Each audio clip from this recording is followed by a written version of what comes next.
What's up?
Good morning, everybody.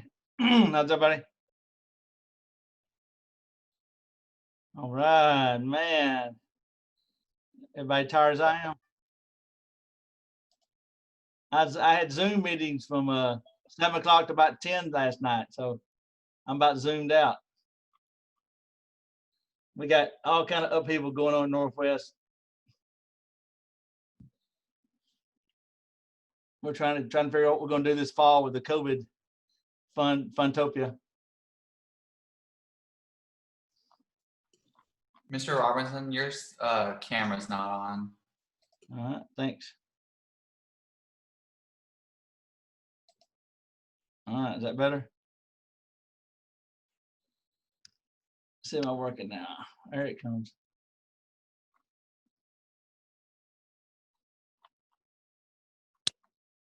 All right, is that working? And I got somebody driving over there. Who's that? He's driving. Oh boy. I'll be home soon. I had to drop my sister off for band practice. I'm just picking up. Just be careful. Don't try to take any notes. All right. I'm going to go ahead and get started. We got, I hate to use an old reference, a long way to go and a short time to get there. I think that's one of my Willie Nelson quotes.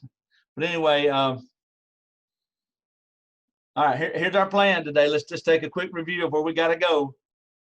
We got to cover 12 is like the most psychotic chapter in the book, and I'm gonna fly through a lot of PowerPoints this morning. And if I'm skipping, do not worry about it, okay? Because I'm not going to go crazy in 12. It's 266 slides. It's crazy long. And undoubtedly, our author, Ms. Emmerman, who's a nice person, I met her last year. She likes neuroscience. It's way deeper than I knew. Like I said, I learned a lot reading this chapter myself. Now I haven't taught it about 4 or 5 times. I've learned a lot, and I'm still learning some stuff that I just didn't know. There are going to be no diagrams on the final, so there's a whole bunch of pictures in this one where they just naming the parts of the brain, and they really don't tell us what they do in the book. Okay, so we're just going to do like grab our drink and our popcorn and kind of go, wow, this is really interesting. That's great. I'm glad it's not on the test. Okay, you follow me? So that is the plan here. So the main thing I want y'all to get out of this chapter is to know the major parts of the brain and kind of what they do as best we can do. No diagrams. There are a couple of principles that we'll pick up in it as we go through here. Some really cool stuff like memory and sleep and some fun stuff. I think we'll have a really fun lecture this morning, but don't try to learn everything in this chapter. You will go crazy, okay? You will absolutely put yourself in a tizzy. I've already told y'all what is the 3 short answer questions on this test. Action potential, right? Right, what was the other one? It's a note on the test on our lecture tomorrow, chapter 14, 4 differences between the parasympathetic and sympathetic nervous system. And I'm going to go back and look because I forget what the last one was. Let me go back. Is it why the peripheral nervous system can regulate, but not the central nervous system? Let's see. Okay, we got difference between sympathetic and parasympathetic. Action potential is 4 points. Each of them are 4 points, and then excuse me. The other one is the last one we'll do tomorrow is 4 points, but the other one was how the CNS can't regenerate like the PNS can. all of the cut fingers reattached and all that because of that neurolimia, remember, that allows it to regenerate. So that leaves 50 multiple choice off of the new material and 50 comprehensive easy questions. 10 of them are off the new material. So the final is 60% nervous system and 40% big, bold, broad things we learned. But for y'all, this is actually an advantage that y'all learned 3 weeks ago. If it's been a whole semester, it'd been like 5 months ago. So my memory is better short term. So I usually have this, the grades are usually pretty good on this, on the, especially the recall part, because y'all just had it 3 weeks ago. So that is one advantage of summer school. Okay, we'll talk about lab this afternoon. I know Sadie's got some issues. I think he's working on my end, Sadie, but I think what the problem with that was, you were trying to go to get those quizzes. Those little quizettes are not part of our grading. The only thing that's graded is the last quiz and the upload. Well, I found out that I think it won't let you look at the other ones until you've completed the first one. That's exactly what it is. They're sequential. That's right. I forgot to tell you that. Because that keeps people from going down there and just doing the quiz. Yeah, we had done that. Sorry about it. I knew it's something obvious like that, Sadie, and I just didn't see it. But we had people that we were doing that. It was a whole week's work, that one lab in summer. And everybody was just going doing the quizzes, right? And of course, they had their book open, they had their internet, and they were Googling. As y'all are too. I don't care. That's cheating. I know that. I mean, that's not even cheating. But I'm not worried about it. But that's what it was. It is sequential. Okay, good. We figured that out. I worried about that last night. Actually got in there last night at 11 o'clock and tried to get that to work. Thank you for trying. I couldn't figure it out, but I got it. Somebody's calling me. Hey, it's one of y'all. Hello, this is Mr. Robin. Can I help you?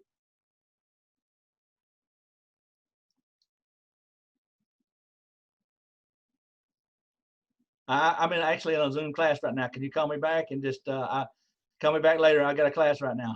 But yeah, I do need to do something this fall. I do. Thanks. Bye-bye. You cut this off. Sorry. Somebody wanting to sell something. All right. All right. So let's dive in. Let's go into 12. And like I said, buckle up. This is a very overwhelming, very scary chapter to me. And it's not my area of expertise. I'm not even going to lie to y'all. But we'll just kind of muddle through it, okay? As best I can. All right, this should work. All right, it did the wrong one. Learn more. I don't want to learn more. I want you to quit doing that. I swear. Why? Okay, did I just cut y'all off yet? No. I think I just logged y'all out. I hate, now I'm still in there. Shoot. Wrong one. Here, let's try again. There we go.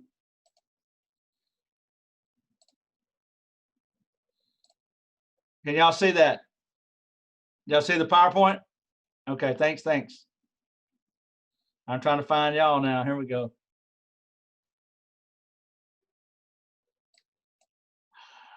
One second.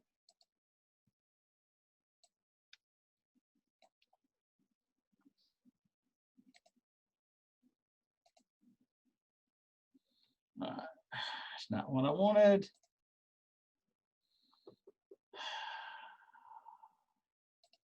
You ever just have one of those days, you know it's going to be one of those days and you don't know what to do about it? That's where I'm at today. All right, here we go. I don't know how I'm going to back it up. It's not wanting to work right. All right, so y'all can see that now. Let's go. Here we go. There's what I was trying to do. Man, this technology is getting on my nerves today. All right. So this is the CNS, the central nervous system. This is a fascinatingly evil thing. And like I told y'all, I think as in the big picture of the human body, this is the biggest mystery still left. How this works, we are not in complete understanding at anywhere, maybe 80% understanding of this thing. Okay, so we're talking about the brain and the spinal cord. We're also going to look at reflexes, I think, today and tomorrow. It's pretty cool. So the major function of this CNS then is what? To stimulate muscle, all the peripheral nervous system to control all muscle contraction, all internal organ function, right? And then sensory part is going to help us determine where the pain is from. So all the decisions about all outside input, vision, smell, hearing, taste, all come to the brain for a determination of what's going on. And then the big one, now this is the same thing we've been talking about, right? How does the nervous system work? Sensory function, integrated function, determine what to do, and then motor function, then do something, right? So basically, we're going to be looking at, in the brain, we're going to interpret sensory information, plan and monitor our movement, maintain homeostasis, and oh yeah, all higher brain function too. Personality, intelligence, IQ, language learning, why you hate Rice Krispies or something, right? Whatever our personality may have. Okay, so we're going to, and the main one doing that is the brain, okay? 1250 to 450 grams, right? Let's look at this last part here. Receives 20% of total blood flow to the body during rest, and that reflects the huge requirements needed of oxygen, glucose, and nutrients. I think Ammerman says something, and y'all probably didn't read the chapter, probably hadn't had time to read this whole chapter, but somewhere in the chapter, she makes a statement that I found really fascinating. I had been taught when I had taken this a long time ago in a galaxy far, far away. Y'all may have heard this before, like half your brain is not being used, right? You ever heard that? Or maybe 40% of the brain, a fourth of the brain. And I think Ammerman makes a better point that that's probably not true, right? The better way to look at that is we don't understand what a fourth of the brain does, okay? Because there's no way God would be burning 1/5 of all his energy on an organ and it only be using half of it. And we know there's activity going on with these MRI scans we can do where we can see the sugar being eaten in the brain and we can see it light up like a Christmas tree. So it's just a whole lot going on and we don't understand it all, okay? It also is going to have these open areas or little chambers called ventricles that are full of cerebral spinal fluid, and we'll be looking at that as we dive through this morning. Here are the main parts of the brain. Notice that they are named for the brain, the bone above them, or the bone above them is named for the part of that brain. Is probably the way it goes. The major part where all of higher function, our higher brain consciousness is, your soul, your entity, who you are, is in the cerebrum. So it does all higher mental functions, integrates all sensory stimuli, and plans and initiates all movement.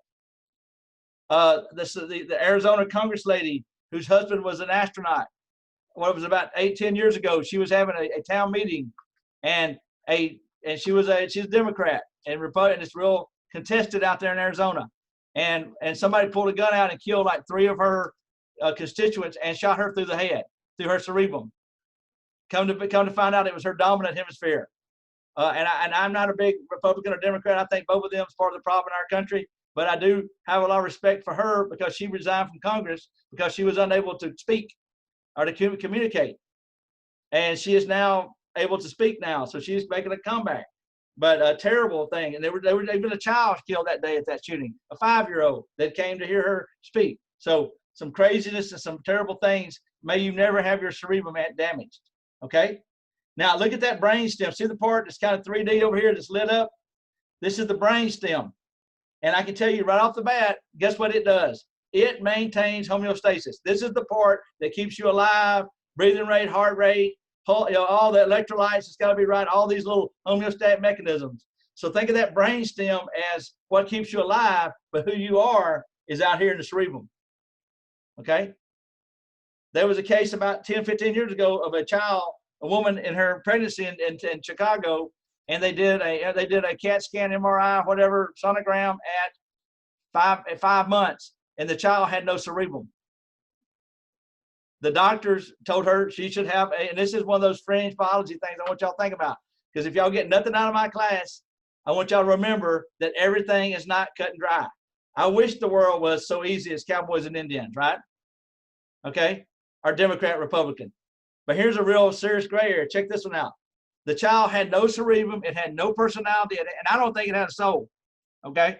Because I think your soul is probably in the cerebrum. The doctor said they checked it multiple times. MRI said this was no error, in testing, which is human. You can have human error. And they told the mother and dad, y'all need to have an abortion, probably terminate this one because it's not going to ever live. It cannot live without a cerebrum. It doesn't exist as far as a person. It's a shell. Like somebody dead in a comatose. In a coma, they done gone to heaven or hell, in my opinion. Because once the brain is dead, this is just a shell that we're in, right? And they did not. They were very religious people, and they said, oh no, the Lord will provide, blah, blah, blah, which he can and will, but he didn't in this case. The baby was born with no cerebrum, and the state of Illinois spent several $1 million keeping that baby alive for about 2 or 3 months.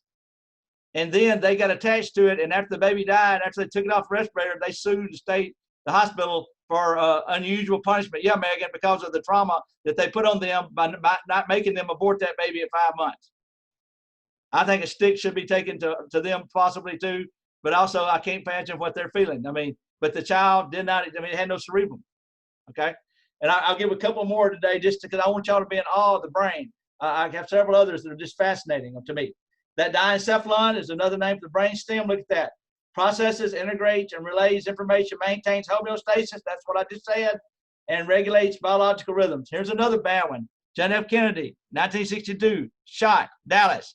Bullet went right through his cerebrum. Matter of fact, his cerebrum was on the lovely Jacqueline's dress. They got to the ER, and supposedly he still had a heart rate and a blood pressure.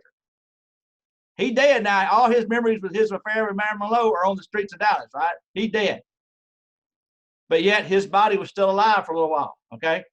And so who you are, and actually I think we will in the future determine life and death by whether or not we can read the brain waves. The EEG is probably the better indicator of life or death than the heart rate, right? Because your heart can be beating, but you done gone, okay? And so anyway, good stuff here, very interesting. Cerebellum, the big cauliflower, and I'm glad we dissected this the other day because y'all have already seen these parts. So that was really advantage for some of us that did it last Thursday. That is coordination of all muscles and movement. So the cerebellum is a control center that controls muscle movement so that y'all don't spaz out right now and fall on the floor, okay? Or so Faith can drive back to home while watching the show, while moving and navigating through her house to get to her chair now, right? That she's comfortable. Okay. I mean, it really is amazing organ. If you're coordinated, you have a good cerebellum. If you fall down all the time, you might have gotten a bad roll of the dice on cerebellum. And then the rest of that brainstem, which is, really part of this, the diencephalon is the top part here, which is really a conduit for all the information coming up the spinal cord and then sending it to where it needs to go in the brain.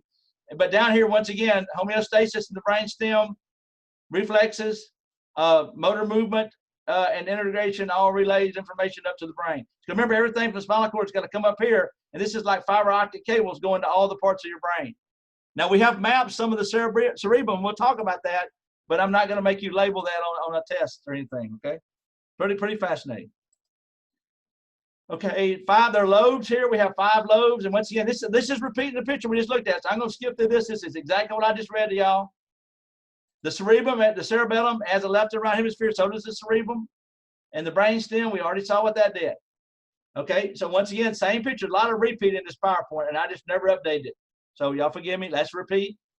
Okay, we're going to look at the spinal cord, right? It's going to go down all the way down the back in between the vertebral foramen of the vertebrae, right? And it has a central canal in it that has cerebral spinal fluid. White matter is myelinated axons, right? That's the outside of it, right? Remember? Not the butterfly, and the butterfly is gray matter that has those cell bodies of the neurons. So we saw that, and here's our spinal cord. Now, I love this picture. Look at this. It's a fascinating picture. Never really thought about it quite like this. So here's what we saw in lab. Here is the white matter. Those are nerve tracts going up and down. We're going to learn 4 of the 8 of them today for our test on Thursday. Okay, and then the butterfly is the gray matter, and that's the motor neurons of those cell bodies.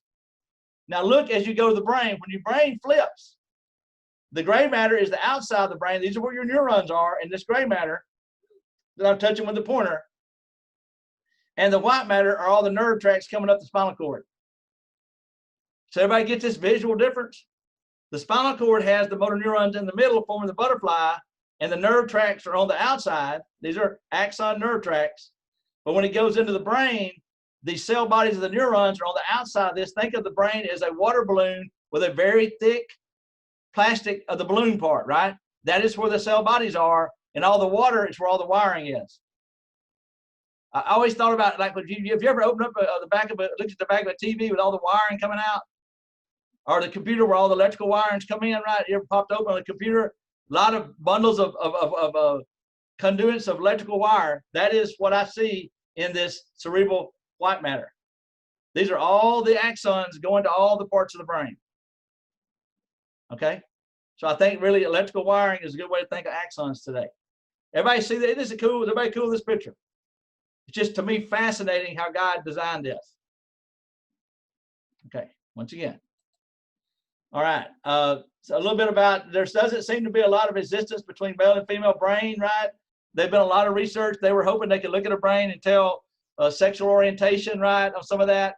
And I just don't think there's been much in that, right? We don't have any evidence of that yet. Although we can look at the bones and stuff and tell the, the basic sex, right? Okay, that, and we'll talk about that later. Okay, the next couple of slides I don't care about. I'm not going to do anything about neuro development. Y'all can take a whole class on embryology at Ole Miss or State and spend a whole semester looking at how the brain develops. But there you go. Look at it. It's beautiful. Starts out like that, ends up like this. Wonderful. Move on. All right, let's go to the brain. All right, first couple things. These humps that we saw in the brain are called gyruses, right?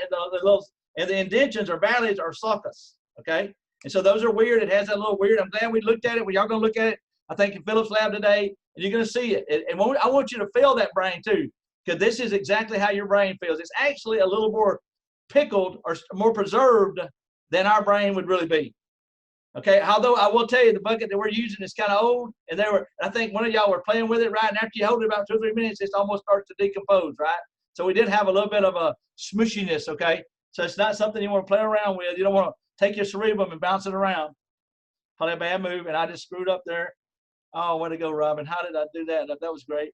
I think I just messed up. Hold on. I hit the wrong button, and I closed down my PowerPoint somehow. Okay, hold on. I think I just click on it and pull back in here. Miracle. Here we go. There we go. Technical problem on my end. Not y'all. Another one of my power moves.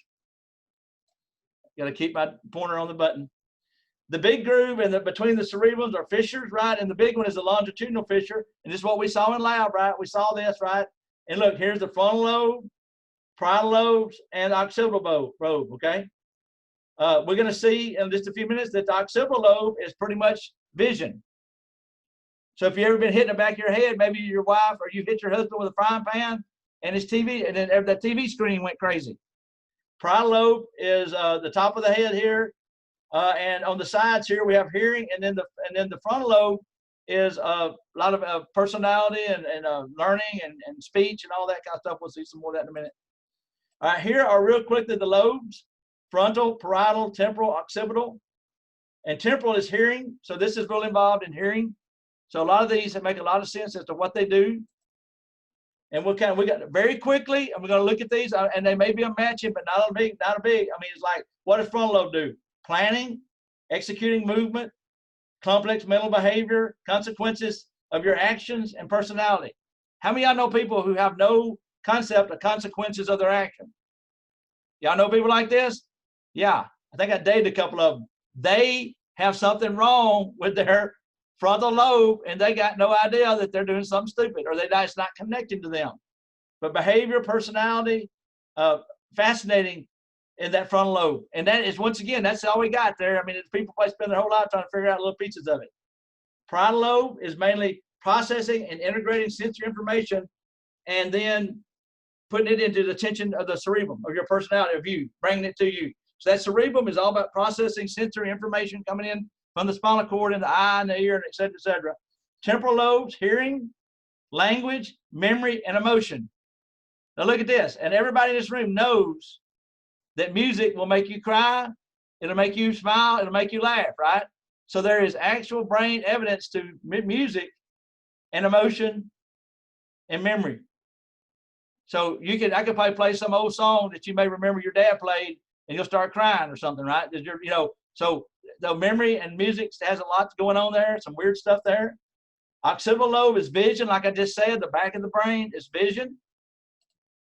Okay, then there's another lobe, look at this, deep, that we just don't know a whole lot about. Let me show it to you right here. You can see it right here, where they pull open the brain right here. Oh, come on. There's a picture in the book where they actually had to pull it back.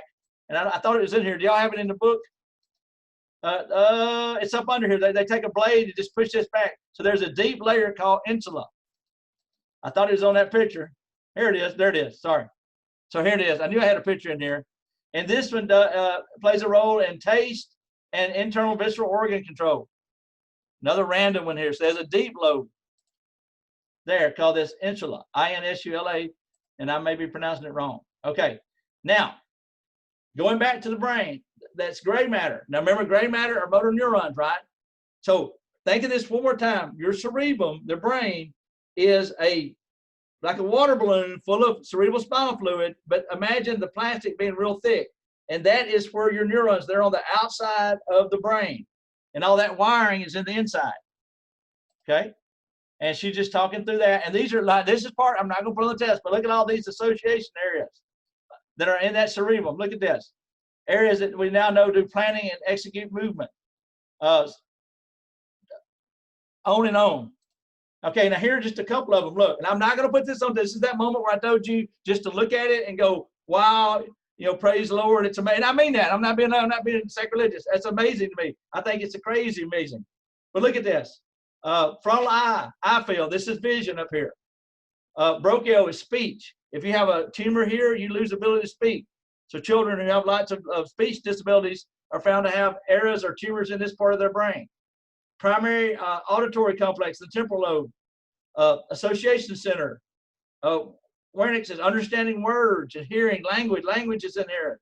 Visual association area. Yep, that's round, it's red, it's an apple. So we have to figure out what things are.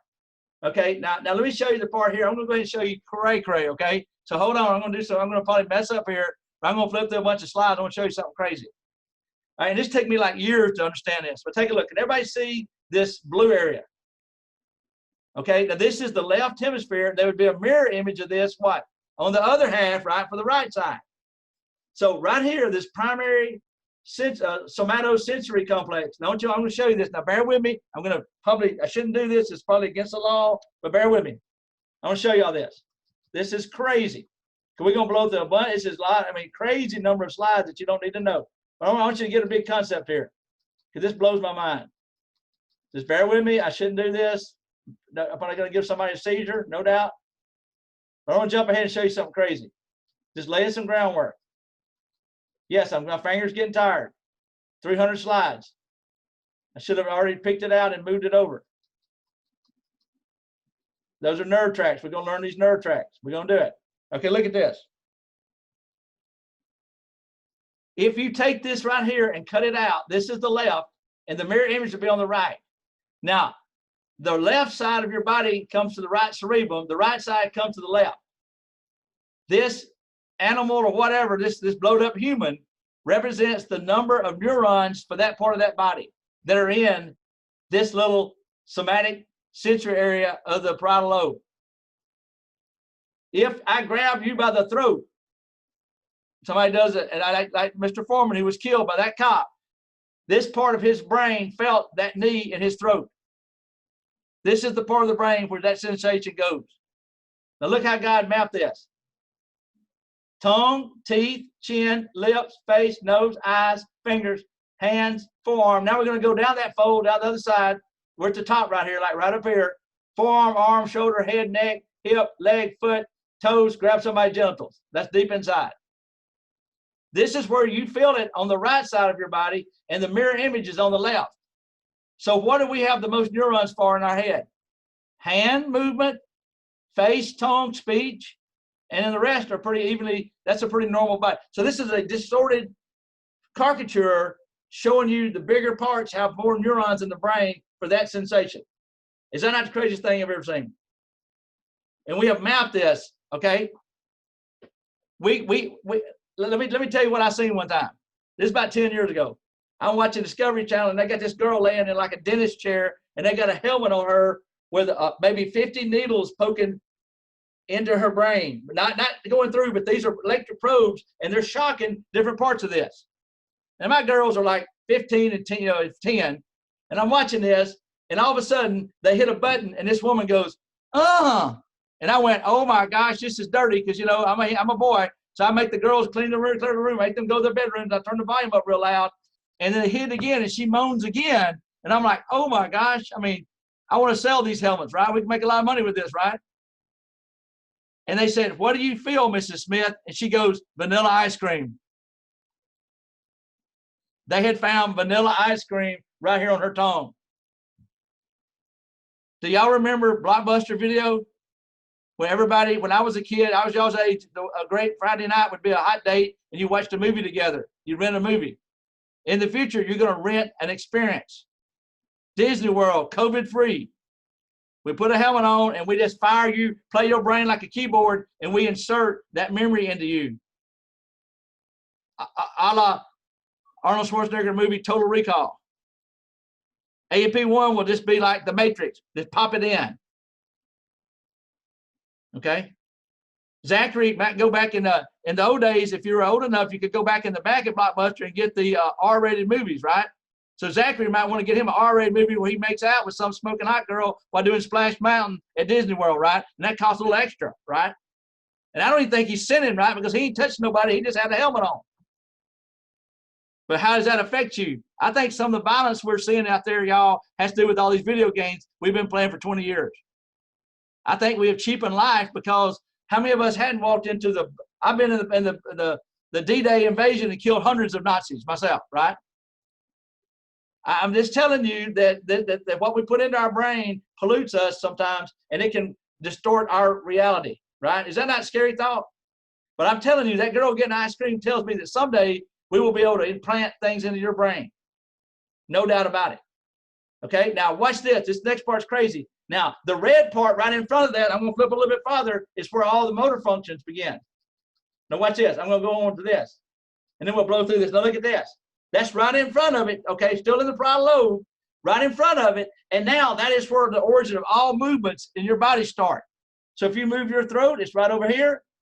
Move your tongue, jaw, face, neck, fingers, hands, wrist, blah, blah, blah, all the way down to your toes. Notice you don't control your genitals, right? That's autonomic. But look, the brain has millions of neurons for hand, face, and tongue, everything, and the head, everything else, because we got a lot of memory, a lot of muscles to the eye. Now listen to me, guys. If I fire right here, you're going to shoot me a bird. Ain't nothing you can do about it. You're going to do that. Manchurian candidate, right? We could put an implant into Mr. Tolles and he goes to work tonight and shoots up the darn restaurant, right? And he didn't do it. Yeah, he did it. We got no video camera, but we made him do it. We can fire neurons into your brain and we can make your body do about whatever we want it to do. Scary, scary, scary, right? Think about that. But that is where all conscious movement begins. So all this is things we can consciously move, right, left side of your body, right side of your body. And I love this picture representing how many neurons in the brain are for that body part. So the main thing we're doing is what? Hands and face for language and expression, right, and taste and vision, and a lot of activity to move the eye. Is that not cool? Is that not crazy? Is that not, I mean, to me, that's just fascinating. I love those two pictures. Now close your eyes. I'm going to go all the way back to the beginning of the chapter, and we'll just fill in the stuff. But I want y'all to see that because I think that's fascinating to me, how God has made the most amazing organ in the body. No doubt about it. Crazy. All right. Now, we're not going to go crazy on this next part, but let's go back. So here's these different lobes, right? And once again, there is all sensation that you receive goes here to that body part that has been mapped, and any conscious movement starts in that red lobe, or the primary motor cortex. This is left side, and the flip side would be right side of your body. Excuse me, this controls the right, and the flip on the right hemisphere controls the left. So function flips in the brain on the nerves coming in. Fascinating to me. Bronchial speech. This rhythmic is speech and understanding language, right? In the temporal and frontal lobe. People, man, this is where most of our speech problems come. Some of y'all may be a speech pathologist and you'll learn all about this bronchial and rhythmic area. Prefrontal cortex, up in the frontal lobe, look at this. Behavior, personality, learning, memory, individual personality state is in this frontal lobe cortex. Probably the soul's in here. Parietal and temporal lobe are sensory information, maintaining attention, recognition, and spatial awareness. And once again, I'm not gonna put a lot of these on the test. I'm just kind of looking at maybe bronchial for speech would be all I want you to match there. But most of the rest of them, we're just gonna the name tells you what they do, right? I mean, really, primary visual cortex, vision. Okay, so we're not gonna have that on the test. Okay, now. This next part, I don't really like these deep basal nuclei. Now we're going to go into that brain stem and look real deep. And I don't put much of this on the test, very little. partly because I can't pronounce half of these words. These are new to me. They were not in the A&P book that I took. Okay, I'm going to show you where they are. Now, look, it's just naming them. But look, deep in here, these are where some of these deep basal nuclei are located. Now, I will tell you that this is where Alzheimer's starts, okay, down in these deep basal nuclei. Now, we got some function here coming up. Check this out. Mainly nerve tracts. Look at this. Nothing here. I still don't see function in here, right? Fiber association areas, nothing much there. They don't really tell us what it does. Look at the nerves running back and forth. So this is left and right cerebral talking to each other. So the corpus callosum is right here. Look, that is the only way the left and right brain communicate. Remember, we showed you those in lab. So that shows you, look, the brain stem comes up, nerves go out here, bam, bam, bam. These are ventricles in here for the wiring, fiber optic cables, whatever. And then here's that corpus callosum, the only way left and right brain can communicate. Okay, pretty cool. Okay, and then she's all about how action potentials come into the brain, and I'm not real crazy about this, but you can see how you may come up here, and then it needs to go the other side. It can go across corpus callosum. Once again, I ain't worried about that. Test question, limbic. All the parts of the brain that have to do with emotion. So when you see the word limbic, you say emotion. These include, but are not limited to, look, the limbic lobe of the cerebellum, including hippocampus, amygdala, I never pronounced that one right, and these other pathways. Memory, learning, emotion, behavior. Okay, take a look. Here is the lobes right here, lit up. Look at this. This yellow one is this fronix, primary white matter output from the limbic system. That's sending information back out to the body. The limbic lobe right in here, once again, look at that. I was on the wrong one. That frontex is that orange one, sorry. This one is emotion, memory retrieval, and learning. And what they think is, with Alzheimer's, if y'all dealt with this, and this is a very simplistic thing, it is not normal brain development. It is a disease.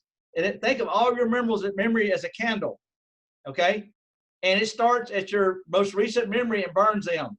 So the first sign is Alzheimer's people can't remember like where they left their wallet. They can't remember last week, what they did today. And then some of the last memories are things that have been burned into your brain. They said that Ronald Reagan, our president, one of our presidents, that before he died, he kept telling the Secret Service and all of his family about his childhood when he was 16, 17, 18, 19. He was a lifeguard out in California, and he like pulled 2 girls out of the lake that were drowning. And that's burning his brain. My father-in-law was he quit school in the 8th grade and went to work in a factory, and he worked with about half the workers he was there were African American, very poor, and he was very poor. And he said at the end of the day, they all come out with this white powder from the factory, and everybody was white. So the whole racism to them ended when they all looked the same with all the dust from work. So every day they all went out and drank after, and everybody was friends because everybody did look the same because they all got this stuff that probably led to their death, this dust. Okay, but he ended up being a labor unionizer. But he told that story 1,000 times before he died. That is what his last memories were. When he couldn't even recognize his wife and his children, he remembered that job working with those guys when he was 16, 17. So it's fascinating how the old memories are the last to go a lot of times. So, but look at other areas. Then down here, look at this.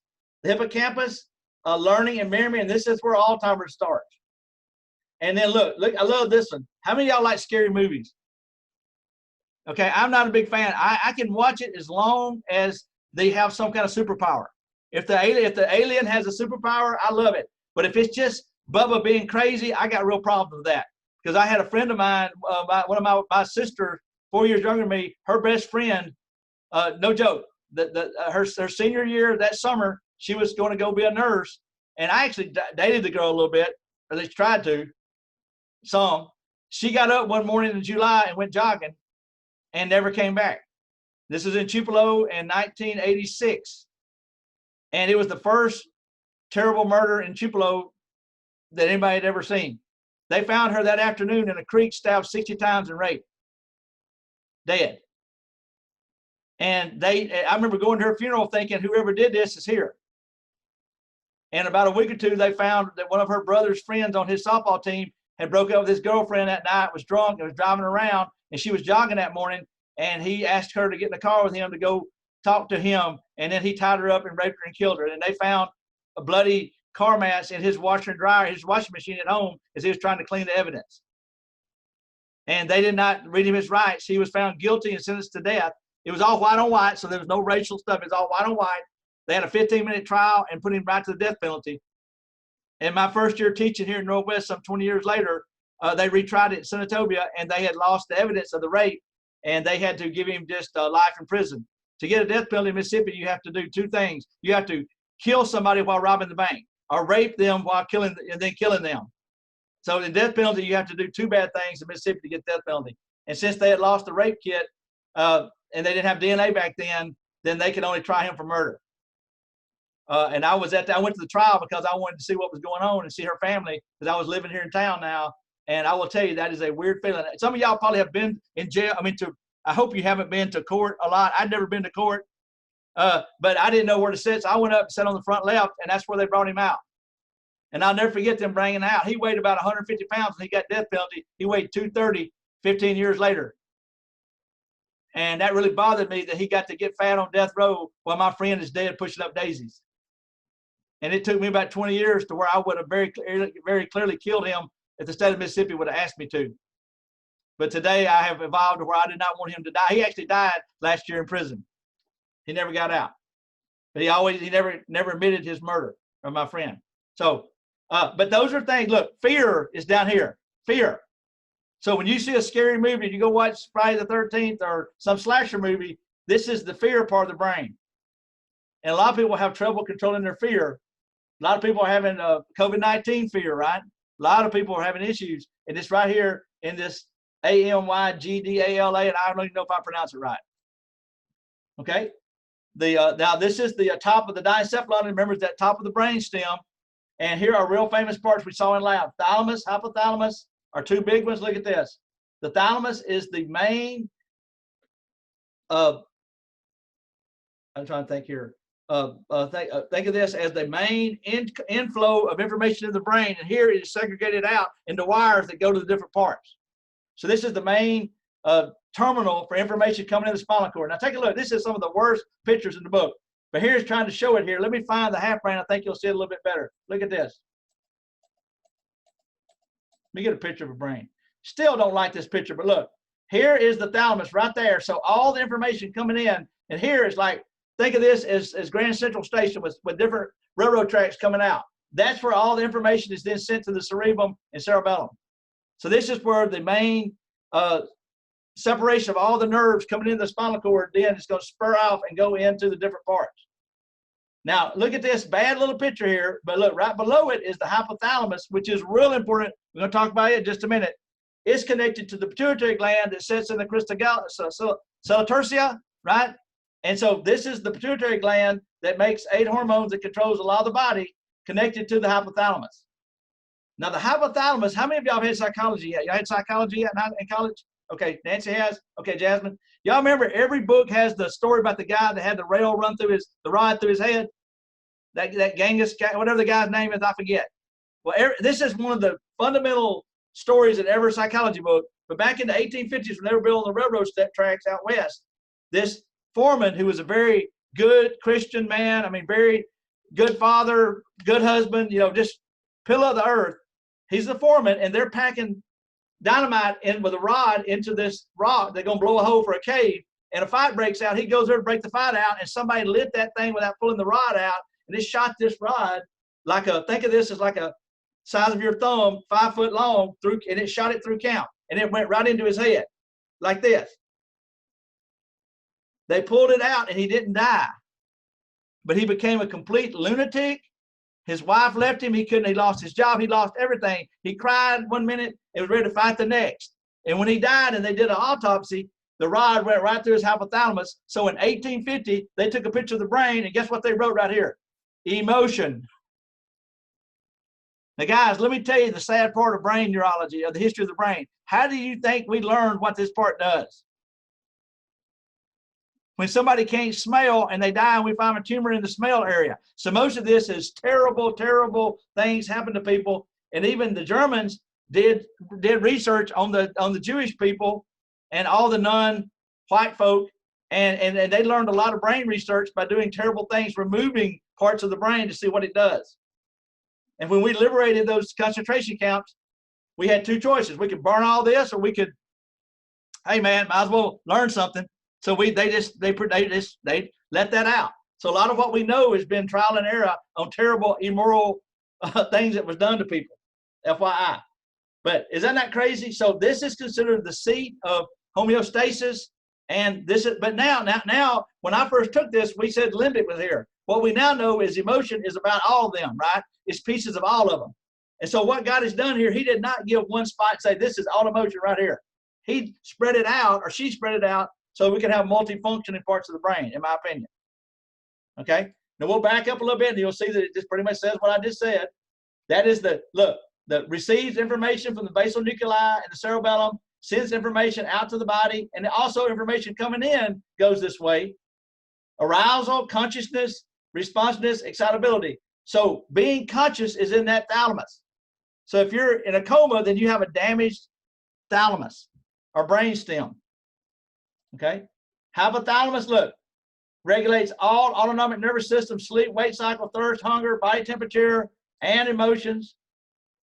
Controls the hormones, right? We know what hormones do. Hypothalamus controls the pituitary gland. Here's a couple. Remember, we'll talk about these later, but oxytocin makes you go into labor. Antidiuretic controls blood pressure. Then look, here's a little part here called the memory body. We saw that in the brain, memory regulation, behavior, body temperature, osmotic concentration of blood, just crazy stuff here. Pineal gland made melatonin. We talked about that, right? It's also in the epithalamus. This is called the third eye. It's connected to the eye, and melatonin levels go up when the sun goes down. Crazy amount of stuff here. So wild stuff going on here. There's a pineal gland back here. Okay, there's that mammary gland. So conduit, major league conduit. There's a spinal cord coming in, and control. And emotion is just about all these have a role in emotion. Cerebellum, I'm not going to talk a lot about that. I've done beat that dead horse. Coordination, coordination, coordination. Okay? There it is. And that's a terrible picture. They slice it up. I'm not going to slice it up. There it is. Move on. There it is. Beautiful. Coordinate. There we go. That's it. That's what we saw in lab. The cauliflower. This is where all the neurons that allow graceful motion, sports, everything to do with sports is here. All right. Here's a quick side note on this. A little fun one. A lot of research is showing that if you want to be good at a sport, you need to pick it up before the age of 10 or 12. No one has ever won a world championship or a gold medal in gymnastics who picked it up after the age of 15. Now I'm going to use one of my, and I know a lot of people don't like him now, but I was actually and still am a big Tiger Woods fan. I don't think anybody practiced more than Tiger Woods. He was, in my opinion, the greatest golfer I've ever got to see play. However, his daddy put clubs in his crib before he could walk. So he was holding golf clubs, y'all, before he was walking. Now, I picked up golf at 17, and I am terrible. I love the game, but I am terrible. I break windows. I have been embarrassed. I've hit the clubhouse a lot. And about 10 years ago, in the height of his fame, they brought Tiger Woods out to do a video for Nike or whatever. And the film crew just turned it on. He was talking to some fans, and y'all may have seen this because they shot this and just turned it into the negative. And then the director of the commercial just threw his script away. He took a sandwich and bounced the ball up and down on the sandwich. Okay, used the flat head of that club as like a ping pong paddle, and then he throws it up 5 feet and drops it and hits it 200 yards straight on and hits the flag. So he threw it up and hit it on a drop. I broke a window trying that. Okay? And I use this metaphor because the way his dad raised him, he feels the end of a golf club like y'all feel the end of a toothbrush. I guarantee you some of y'all been drunk and still brushed your tooth. You still ain't stuck that toothbrush in the ear yet or up your nose. You just do it twice a day. You know to do it, and you feel the end of it. So if you want to be good at something, you need to start your children earlier. I'll give you another one. Foreign language. I would imagine that some of my friends, I really have enjoyed y'all this month. We got a really good group of people. We got a really good diversity of people here. But some of y'all that may have family members who can't speak English, I bet you are really good at multi-languages. I had a little Russian lady one time who took up like Latin just like I would take up fishing. It was her hobby. She had 8 languages she already knew. So if you are multilingual as a child, then you could take a foreign language, pick up French, and just tear it up like a fish in water. I took Spanish at 20. That didn't go well for me. My brain had already been wired. We should teach this in kindergarten, K through 5. And of course, I think I told y'all this already, but the most current brain research says that the way we do education is completely wrong. We shouldn't have had a test all summer. Y'all were to come back next July to take your final. And let's see what you know a year later. And what we would see is that grade scale would probably, there'd be still some of the A's make an A, but a couple of people who make C and D actually retain more a year later than maybe one of you guys that's got 103. So even though I'm proud of y'all that have 103, I still think some of y'all that got a C would definitely be a nurse, might be a better nurse in 5 years than one of the people that have trained their brain to recall and throw things back out. And so some of the big colleges are actually going to pass fail. They're doing away with grades. I think Harvard does not do grades anymore. So some of the big colleges are going to a pass fail. Okay, which is, I don't know. So we need to rethink this, the way we teach. And of course, COVID is making us rethink the way we teach. Okay. All right. Also in those deep brains, these are still in that brain stem. Reflexes, all programmed movements in here, swallowing, vomiting, digestive movement or reflexes that are all under control, right, of homeostatic mechanisms. It's hard to make, and there we go. I love the side view here, and you can see it here. There's the hypothalamus in here, right there. Here is the corpus callosum connected left and right. Remember, we're going to cut a brain. Phillips group will cut a brain today. We looked at this last Thursday, and it does look just like this. We even saw the pituitary glands. Hey, the brains are in great shape. Y'all each person's going to get their own brain. This summer, we're going to blow a little money on y'all. Everybody got to cut the meninges off. It was really fun the other day. And there's a real brain. So that's the real brain, human brain. Okay, back to the brain stem. These nuclei of the reticular formation. This is consciousness. In the deep part, I'll show you a picture. So breathing rate, blood pressure, and pain perception and consciousness. So damage to the reticular formation is a coma. And here they are. So this is these deep brainstem nuclei that I'm not going to make you know, but look at these names. Red nucleus, that sounds like some bad movies, right? Right there, reticular formation, the yellow is all consciousness. So damage here is when people go into comas. Look at these, nucleus gracilis, nucleus cutaneous, those have to do with skin, but these are some deep nuclei that she doesn't even tell what they do. Look, she just names them. Well, these have to do with vision, auditory, a lot of very bold stuff. Red nuclei regulate movement. These are substanda nigra, control movement. So reticular formation in there, that's consciousness. The pons, another one there, and actually let's go, it controls breathing rate, reflexes, and sleep and arousal. To wake up in the morning, that's got to work. Okay, let me go. There, look, never going to see this on that. That is a brainstem sliced in two. That's way more anatomy than I want you to know. Here's a bad disease. People that are locked into a coma type thing, locked in. Okay, that's pretty wild syndrome. Reticular formation then is consciousness, right? Over 100 nuclei involved in consciousness, and it does do with limbic and emotion. Okay, but reticular formation, consciousness, my main thing there, but it also does breathing and blood pressure. Here's how that information comes into the brain. Okay, pretty cool. Here it is, kind of a big picture of it, laying all this out, just labeling it here. And these tables are good. So I would probably look at these tables before I try to read 50 pages, but these are pretty good, right? Cerebral cortex, plan, execute movement, receive input, right? And integrate sensory information as to what to do. Remember, that was what we looked at earlier. Sensory and motor function. The deep nuclei regulate movement, hippocampus, memory and learning, and emotion, fear, limbic down here, fear. Thalamus, oops. You can remember that? And the thalamus in here is the main conduit, bringing information in to the brain, edits and sorts and route stimuli. So that's the word I'm looking for. I was thinking like central hub, but sorting and routing it to the right part of the brain is a pretty good thought. And of course, the hypothalamus, look at this. Autonomic nervous system, sleep and wake, thirst, hunger, body temperature, hormones, emotion too in here. That's the one that the rod went through the guy. The cerebellum is coordination. Midbrain, pons, medulla oblongata, all these are parts of the brain stem that we kind of went over. Pons regulate breathing and sleep cycle. Medulla oblongata also pretty much a lot of reflexes in here and regulate all nervous system. A lot of the roles roll together, but the reticular formation, remember, went all the way through all this, and that was what? Consciousness, sleep, pain, transmission, mood regulation. So if you're moody, you got something wrong with your reticular formation, right?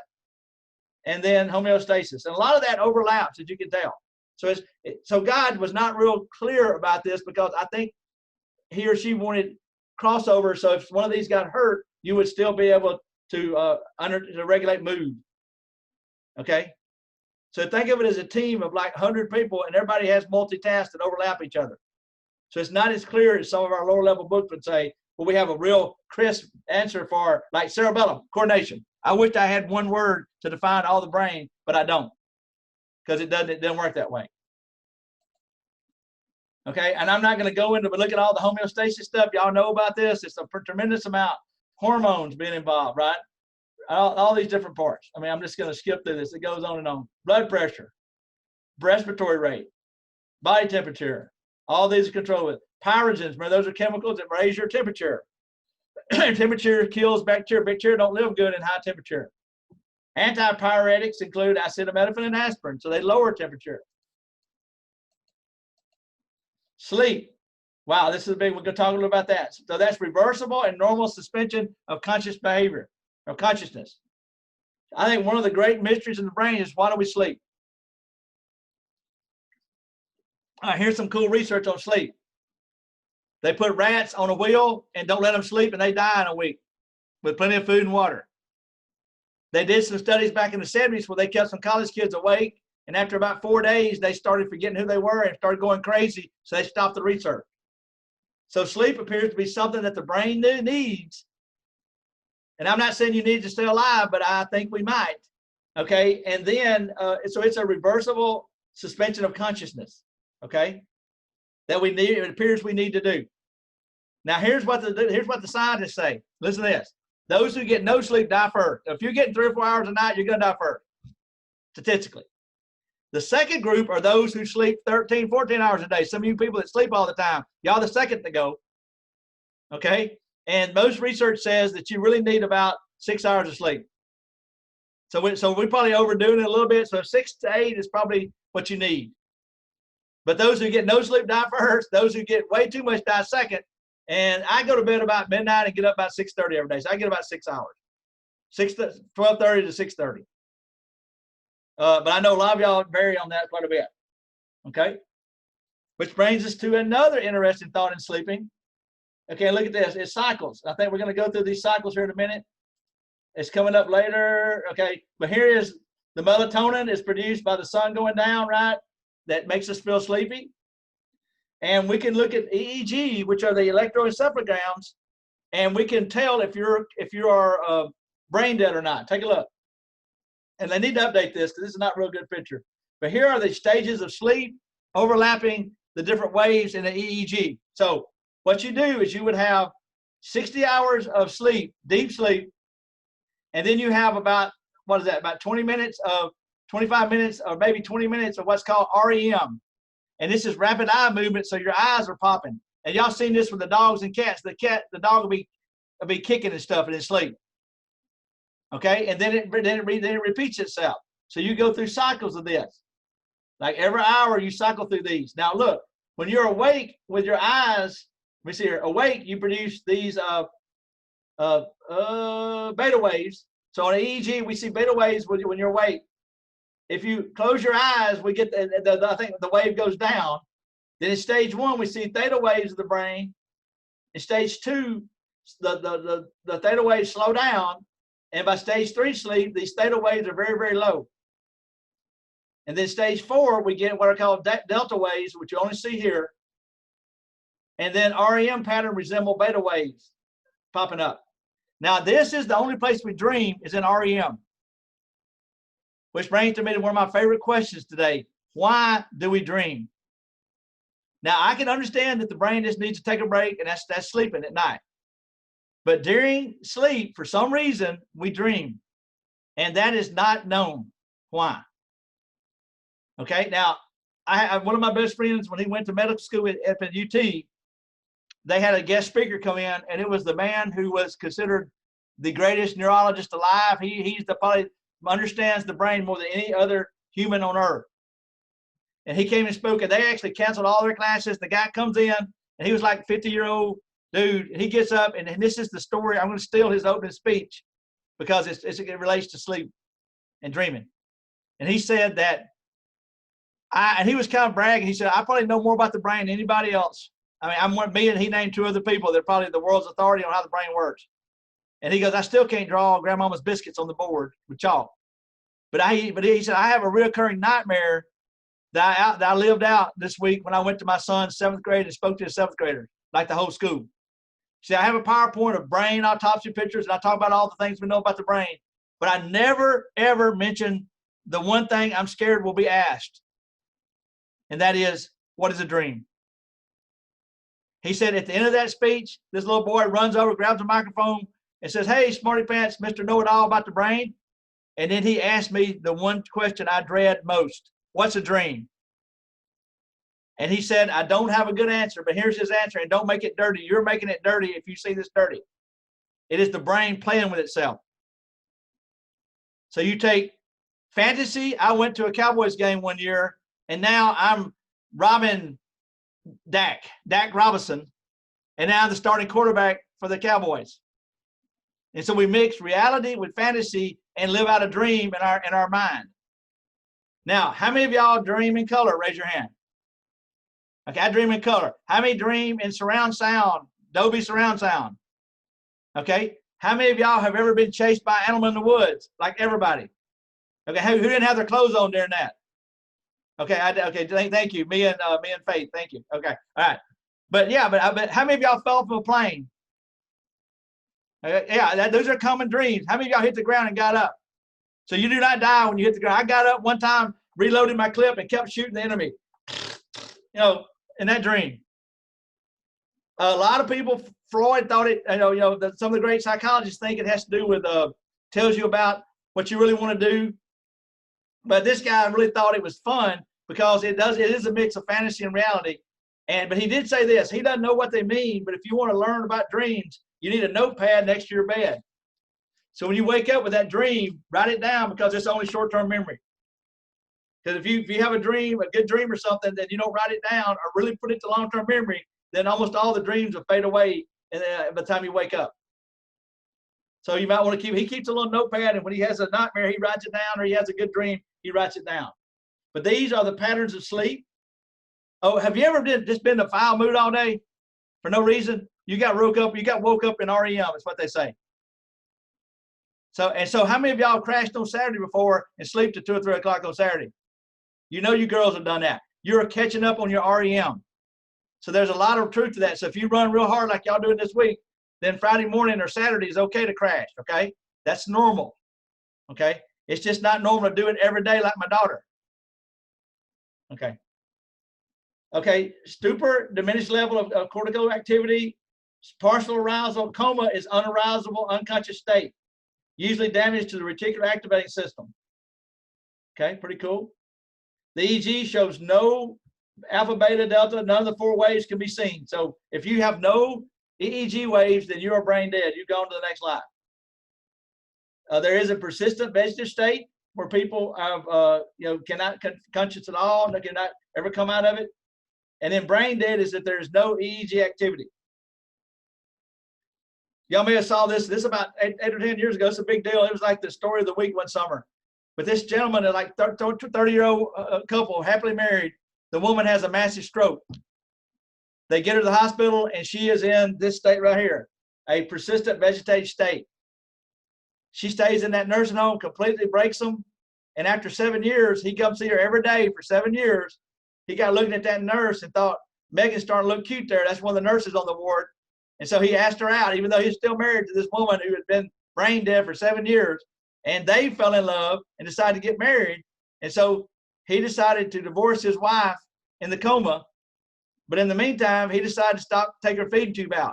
and it ended up going all the way to Congress. And it was a big deal, man, that Congress tried to get involved. But he said that his wife died 7 years ago because there had been no brain activity for 7 years. Okay? And it was really the story of the week one year. I mean, people fighting, and it was almost like what's going on now with with our things on the news today. A lot of people fighting about it. And you're either let this body live or let it starve and die. Well, after they pulled it out and the woman died, her body died, it took about 2 months to get the autopsy back. And I love how media does this. Guess what? It went on the front page when the autopsy came back. Would you like to know why it went on the front page? Because she was brain dead. The brain had been dead for 7 years. She died. She's in hell or heaven 7 years ago. Game over. They had just been feeding this dead body for 7 months, 7 years. It had no part of her. Who she is gone to the next life, if there is one. I hope it is.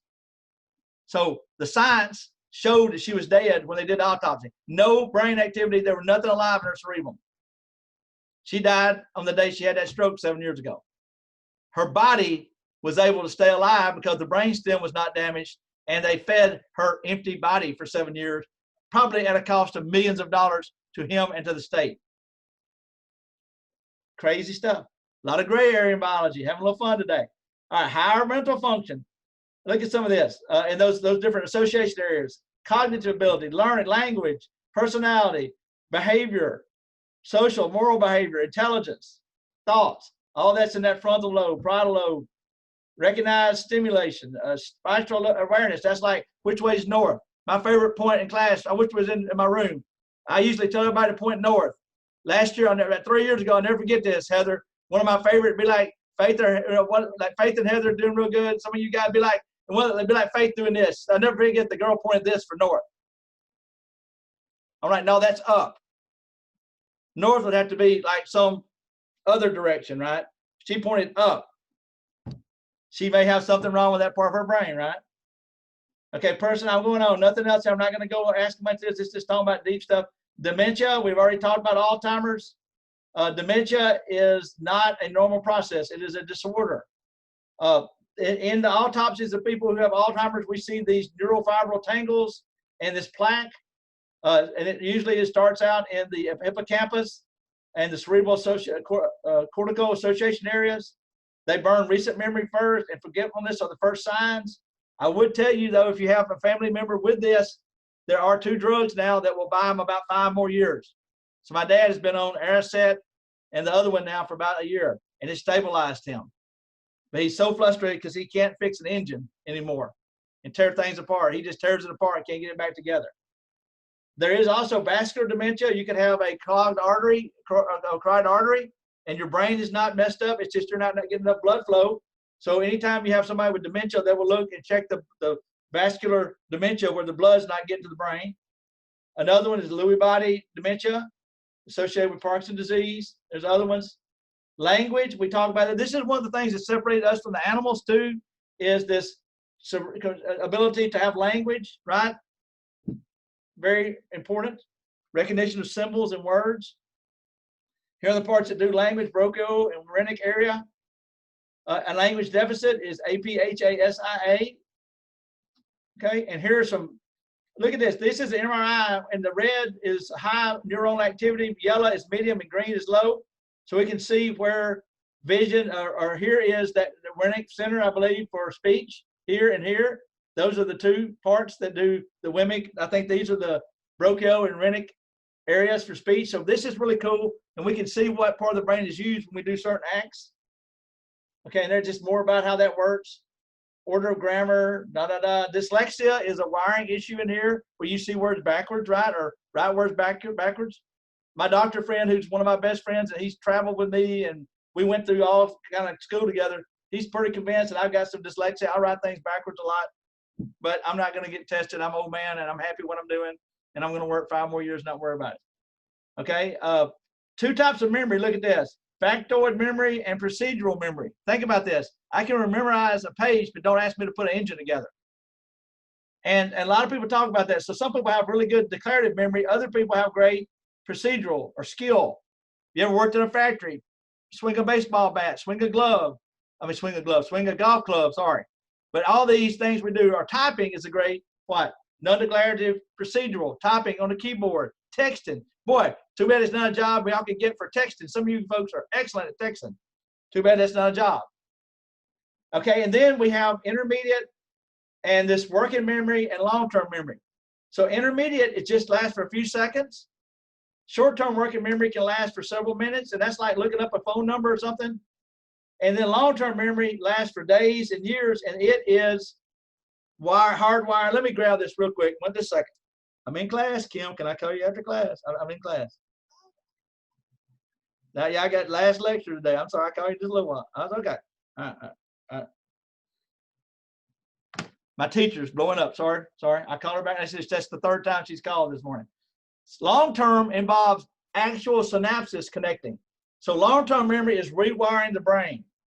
Okay. And so like the mastering and some of the other products now are having y'all, like if y'all were taking this for 9 months, when you're in month 5 in February, it would go back and recover chapter 2 and 3 again. And the more times you go back and flip through the book, the longer this goes to long-term memory. So we've got to develop skills to help us take knowledge and take it to long-term memory. And they're still working on that. And that's got to do with there's another one, the hippocampus involved in memory. Okay, long-term memory, we're trying to do that. And that involves the cerebellum also and cerebral cortex. And so here's kind of what goes on. Intermediate memory, several minutes, short-term memory, and you forget it. But we want to consolidate that, and long-term memory is rewiring neurons that keep firing like the memory of your grandmother or granddad. I can still see my grandparents, all 4 of them, and they've been dead now for years. So those are things in long-term memory. Emotion, we've kind of beat that in the ground. All these different parts do emotion. Limbic will be a term for emotion, right? Okay, now the brain is, and we actually saw this, is surrounded by a structure called the meninges. Okay, and the brain and spinal cord, we remove the dural matter on the brains. Y'all will do that today. Under that, there is some other layers of it. Take a look. There is let me get there. Under the dural matter, we have, let me get to the picture. We have an arachnoid matter, which would look like spider webs. Okay, and then a pi matter. Okay, and look at this. So here it is. Do not do this to your brother or ex-boyfriend. Dural matter we cut off. Then there's arachnoid matter, and then there is a pi matter right next to it. So that looks like right on top of the tissue. So the meninges are a protective layer of connective tissue covering the brain. Meningitis then is an infection of the meninges, right? So that's one of our mysteries solved. Now, can I get a better picture? See it? See the little spider web looking arachnoid matter? That's where it gets its name, because it looks like spider webs. Let's do this cerebral fluid fluid, then we'll take a break. Now, in these ventricles, these chambers of the brain, that epidermal cells, which are epithelium cells, secrete a fluid called cerebral spinal fluid. And it is going to circulate through the brain. Now look at this. I'm going to get over to it. But look at this. These are the ventricles. And this fluid is going to go all the way down your spinal cord, down that central canal, and then come up and come around the outside of under the meninges. So there is a circulatory pattern of this liquid. Let me show it to you right here. You make 150, you have 150 milliliters of this. Completely replaced every 5 to 6 hours. But look at this picture. It actually flows around the brain, all the way down the spinal cord, all the way around the spinal cord. So there's a circulation of this fluid all the way around the brain, into the brain, all the way around. Is that not crazy? I think it's fascinating. What do you think? So I just showed it. So cerebral spinal fluid being made right here goes down the central canal of the spinal cord, comes out right here above the pituitary gland, goes around the brain and circulates all the way around this way, and it can go all the way down to your sacral and come back up the spinal cord. Now, one year my wife was teaching kindergarten, and she had a child that has spina bifida, and that's when the spinal cord pops out of the body. And he was paralyzed. He was in a wheelchair, but he had a spigot, y'all, that collected this fluid stuck to his back. Saddest thing you've ever seen. So he had a spinal problem where he was leaking this out, and it led to his paralysis from that point down. It's like in his back. But it's just showing you the flow of this fluid. And this creates this blood-brain barrier, remember, because blood never touches the brain. So that cerebral spinal fluid carries the fluid, the nutrients and the bacteria and stuff, diseases that get into the brain. Remember, because remember those real tight blood-brain barrier here. So I thought that's pretty cool showing that. Once again, remember, and here's a normal capillary bed. Here's the brain with astrocytes forming a real tight, so only little bitty things can squeeze through the cracks. And that fluid now out here is cerebral spinal fluid. Okay. And there's meninges, an infection can be viral or bacterial, other meningitis. And to check that, we do a spinal tap where they reach in and pull the fluid, spinal fluid out, and then check it. All right, let's take a 5-minute break right here on spinal cord, and then I'll call roll while y'all take a little break. And we'll try to knock this chapter out. I'll take a quick break. We're looking a little thin here on my row here. Let's see who all's here today. We way thin. People taking cuts today. Maybe I'm wrong. Let me call roll. So take a break. Get an IV. See if I can pause this thing. I think I messed up yesterday pausing the recording. Okay. Okay, now, like I said, I don't want y'all to have a nervous breakdown on this chapter. This is an extremely long chapter, but I'm just trying to hit the highlights and just know that we're not going to, just some terms. I mean, no, there are no diagrams on this test, right? Keep that in mind. Just kind of catch the big picture. But some of these major areas is what I'm going to hit on. Big topics. And I've got a couple more. We're going to look at the some nerve tracts in just a minute. So I've got some more of this that's more specific. It's coming up right now in spinal cord. And tomorrow we'll talk about reflexes in this other chapter. So the spinal cord's function has two things. It is a relay station for immediate body responses, okay? The second one there, spinal reflexes, like when you put your hand on a skillet or something hot, your spinal cord sends a nerve impulse back out that moves your hand off. Brain is not involved. Consciousness is not involved, okay? And then it also serves as a conduit for all this nerve tracts going up and down from the brain out to the body. Now we're going to talk more about reflexes tomorrow, okay, in the chapter 13, which will be a little quicker. We have the meninges also cover the spinal cord, okay, and there's a space in it here. So here we got the same thing: dural matter, arachnoid matter. Sorry about that, didn't mean to click that. And then the arachnoid, dural matter, pi matter is the pi matter touching the actual nerves itself. So pi, arachnoid, and dural matter are the main three layers. Okay, now look at this. This is the side view. So this is looking down. This is back view. So here's so look, all of this that I'm touching, the white matter, are nerve tracks, like interstates carrying information from certain parts of the brain to certain parts of the body. And they map these. This is kind of like the interstate system running through America, right? Like I-55 that's Cheney's driving up right now from Jackson. So we're going to show you the interstate system of the brain, but there's a whole lot of Country Road 37 in here that we ain't even going to try to name, right? Think about this. All the little dirt roads and little highways and street I live on, street names are all maybe a little bit different for each of us, but they're in there, and we've named a lot of them, okay? Pretty wild. Okay? Now notice too the layout here, look, that there are two big processes or horns coming into the spinal cord. Now what we're going to find is this top one right here is sensory information coming in, and the bottom one is motor function coming out. So this top one is, when you get it, like you put your hand on the skillet, that nerve is going to come in right here, and it's going to go up the nerve tract to the brain, and then the brain may send something down to a nerve tract to go right here to come out and say, move that hand. Okay? So just getting some of the anatomy down. I think one of the best ways to kind of give y'all an idea about this is when women have a baby, a lot of times they will get an epidural. The epidural is stuck in the back of the very back of the spinal cord, right back here, in this area back in here, and the needle is going to deaden the nerve tracts right in here. So you will not feel any sensation below that pin.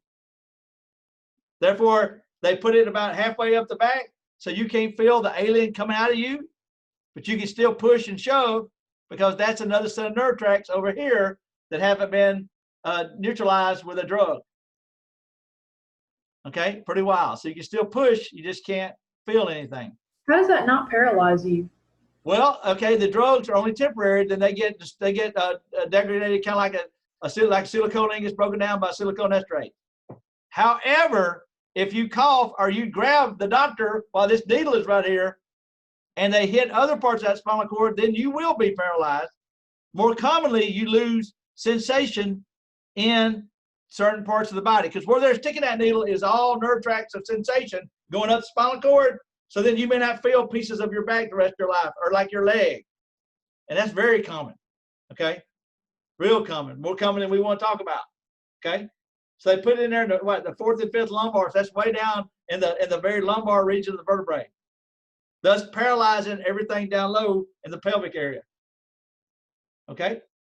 Now I'm gonna just kind of show you the pictures here of this. Here it is, showing those are nerve tracts coming out, right? Those 31 spinal nerves coming out. Okay, now look at this. I'm going to get to a little bit better. These horns is what I was talking about. Look at this. So this is really cool what God did here. Look, so sensory comes in, this posterior toward the back root comes into the cell neurons in here.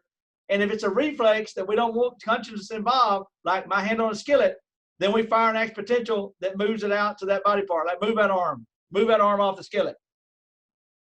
Okay? So sensory is the posterior lobe, and that's where we put the epidural back in here. These are sensory nerve tracts. And then motor neurons come out this end to cause actions on the spinal cord. So those are motor neurons coming out that. Isn't this really cool how God's got the anatomy matching the physiology, right?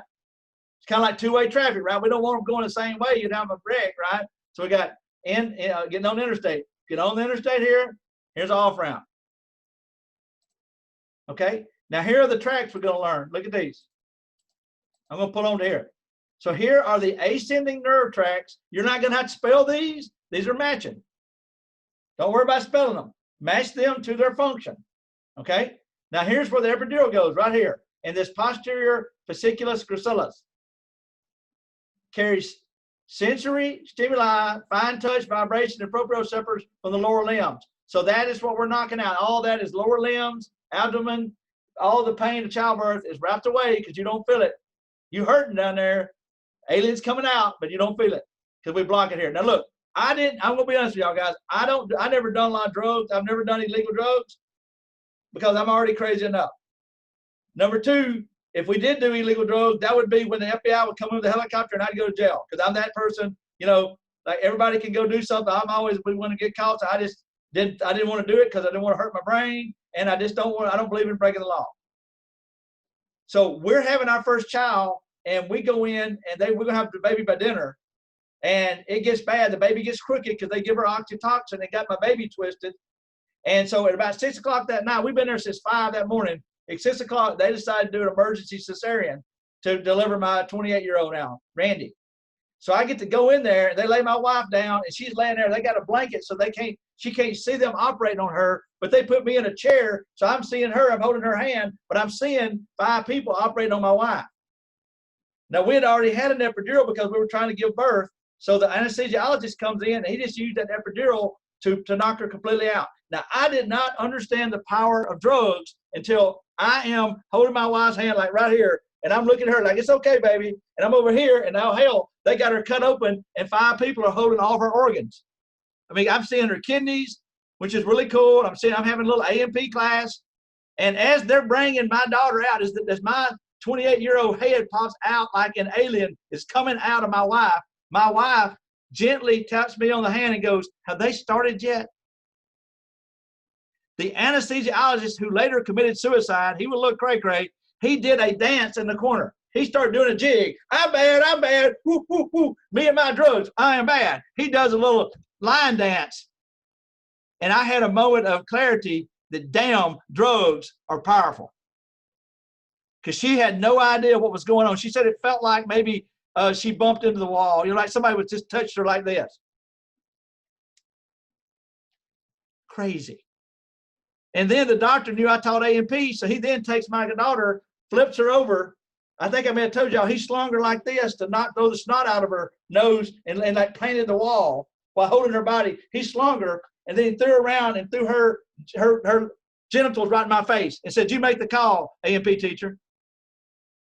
And I looked down, and because of all the hormones of childbirth, her external genitalia were swollen, looked like a little boy to me.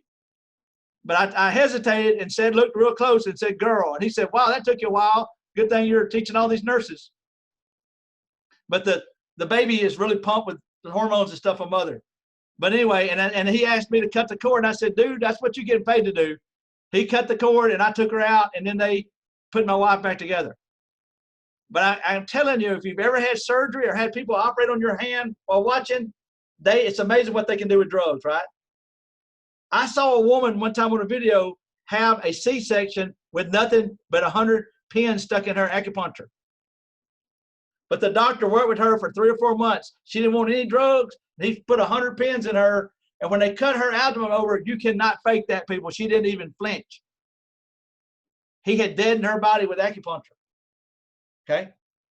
Now, here's why I think acupuncture works. If we can see, we know these tracks exist.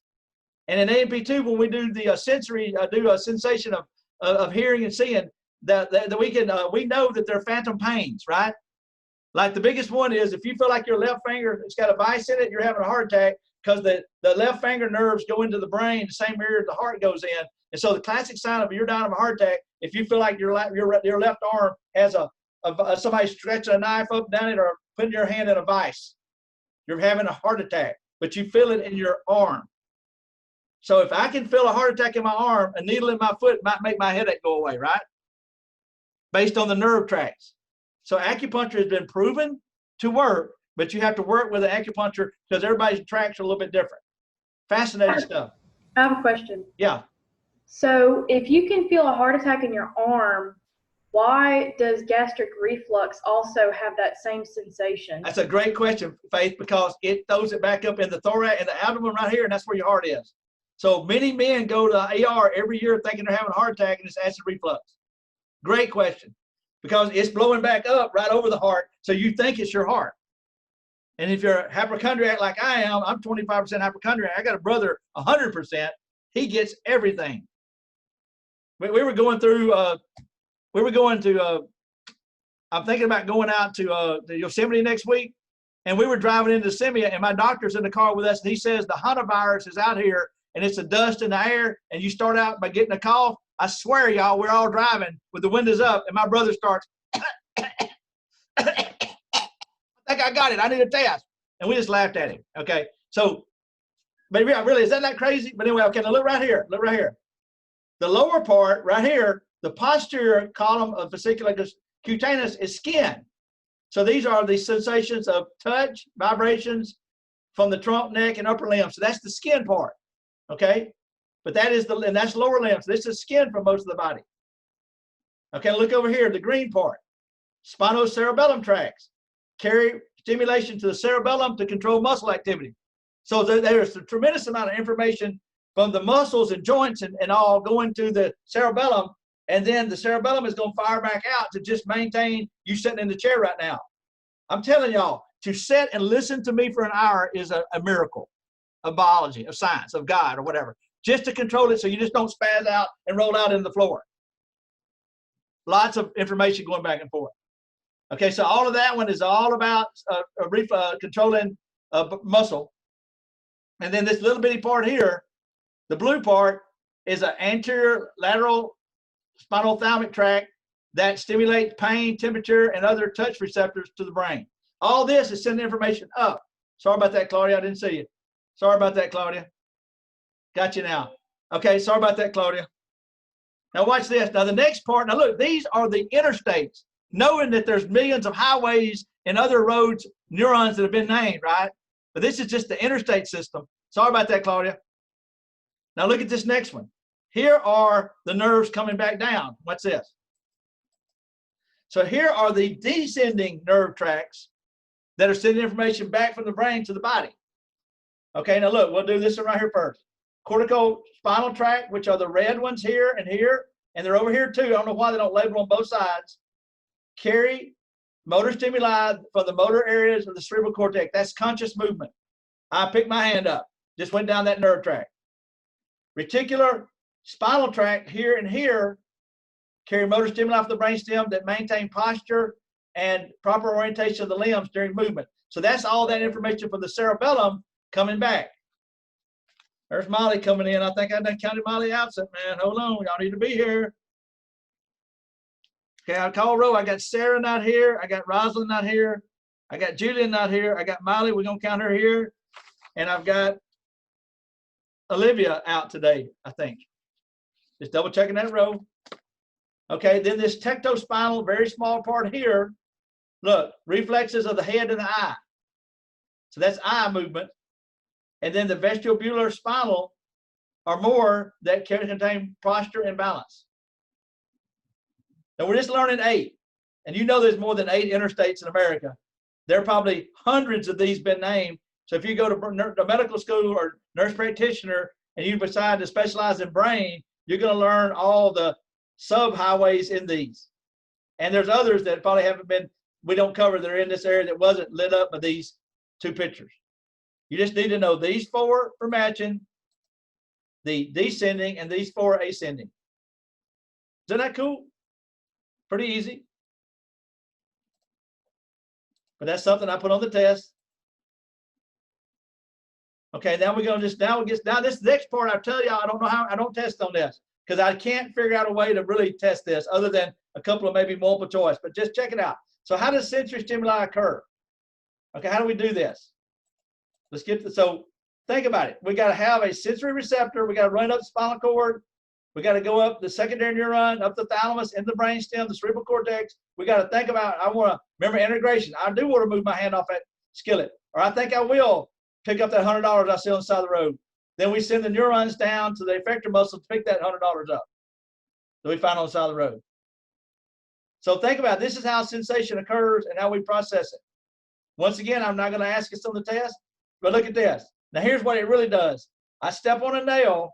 It goes into the posterior lobe horn of the spinal cord, goes up a nerve tract, up to the thalamus, up to the brainstem, into the cerebral cortex, where we recognize it in that blue area of sensation that we're finna see. Remember, my extorted dude, right? And there we then determine what to do. So what I'm showing you is that laid out. So all of that sensation goes to this part, this little blue part of the brain, that little lobe of the cerebrum. To me, this is so cool. We didn't know this when I was y'all's age.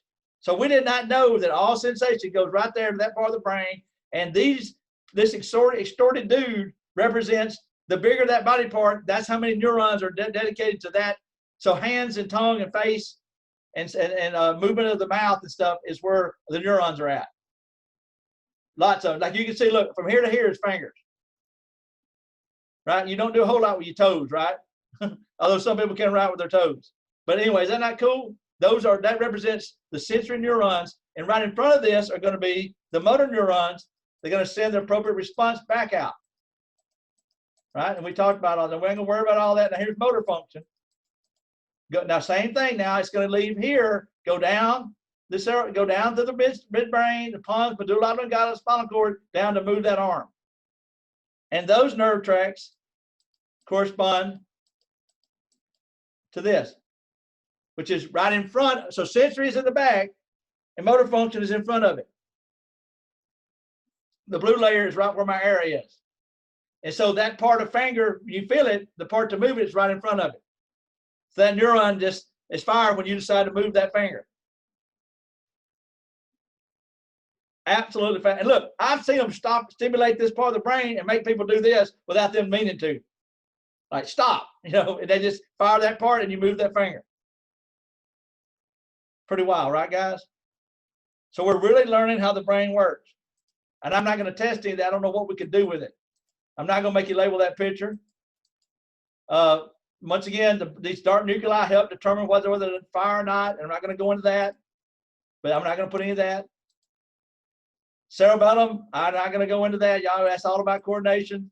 I'm not going to go into that. But here, so the cerebellum gives input on how to fire the right muscle so that you do that, pitch that baseball gracefully, or kick that dog in the proper level of kicking. Okay. Parkinson's disease, look at this. parts of the brain are not working right. Symptoms include facial expression problems, walking with a weird gait, resting tremors, your hands shake. Michael J. Fox, you know, an actor, Back to the Future movies, real famous actor my age, he was diagnosed with Parkinson's disease at 30, almost 25 years ago. And now he plays in role, he's still acting as a Parkinson person, you know, but it's very sad. And he spent a lot of his life raising money to try to find treatments for that we have not successfully done yet. Look at that, degradation of that sustainer nigra area of the deep dopamine secreting neurons of the deep brain usually takes 10 to 20 years to kill these people. Medication, increased dopamine. I think I mentioned this yesterday. It was Robin Williams that made this movie called Awakening. It's probably on Netflix. But basically, he is a doctor who developed synthetic dopamine, and these people end up going in a coma and then dying over time from a coma. And he took a guy that went in a coma at like 18 and woke him up at 25 or 30, and he had a year or two before he went back in a coma. So he fell in love and all that stuff, and then he went in a coma, and of course, never came back out of it. But where we know that this is what Muhammad Ali had. And we also know that severe trauma to the brain, and Muhammad Ali did lose some boxing matches and got knocked down many times. And so concussions, NFL players and boxers have a greater percent of Parkinson's disease in older age. And he's one of our, you know, great Olympians. He actually, I think one of the last things he did was back in the Atlanta Olympics, he lit the torch. But he came in shaking, and he walked up and lit the torch because he was an Olympic gold medal winner in boxing and a pretty amazing person. And his speech, it's so sad that he lost the thing that made him so famous, with his ability to articulate things so beautifully. His speech, he was a great speaker and a great athlete, and he lost that with this disease, terrible disease. Okay, so one more time, look at all this. The brain, all of these things have to be done in order to just cause one muscle movement. Now, I ain't putting that on the test. That ain't a discussion question. I'm just going to go, thank you, Lord. It's amazing. Let's move on. Okay. I don't know how to test that. So it's going to skip it. And that's pretty much all the A&P teachers at Northwest. We just kind of blow through this one and don't worry about it. Was that not a pretty cool picture, though? Pretty wild. Hey, that's about as quick as about as easy I've had to run through 12. But I have been teaching a while. But I mean, that's it. I'm not, what I said, skip, do not, you know, hey, Mr. Hooper, don't you spend all night working on 12, okay? You move on to something else, okay? Because I'm not going to put much on that. I know some of y'all are great. Look, I appreciate y'all. Y'all are excellent students. We've got about, I think I looked a while ago, we still got about 6 or 8 people with an A right now, and another 6 people that can still get an A if they get all their homework done and they do good on this test Thursday, okay? All right, any questions on that? How y'all feel about that? That's a bad chapter. All right, I'll tell you what, let's go a little bit. We'll get out. Actually, let's just start the next chapter. And look, we're probably going to get out early tomorrow, which gives y'all time to go study for your lab test, okay? Because I think I'll finish this before 2 hours tomorrow, because I don't have much on chapter 14. 14 is the short answer question I'm going to give you. It's maybe 30, 40 minutes max, okay? Now, let me see if I can pull up 13 just real quick. We just get an introduction, because I'm trying to buy y'all as much time tomorrow to study for your lab test. Let me ask y'all this. I know when I'm doing this, I just got an email from my boss wanting to have a Zoom meeting tomorrow at 11. I don't know if that's good, but we might let everybody take the test at 12, and I give y'all several hours tomorrow to start at 12. Still get y'all out on time, because it's not going to take but an hour. But that might let me go this meeting she's called and then dive into it and then go take our test at 12.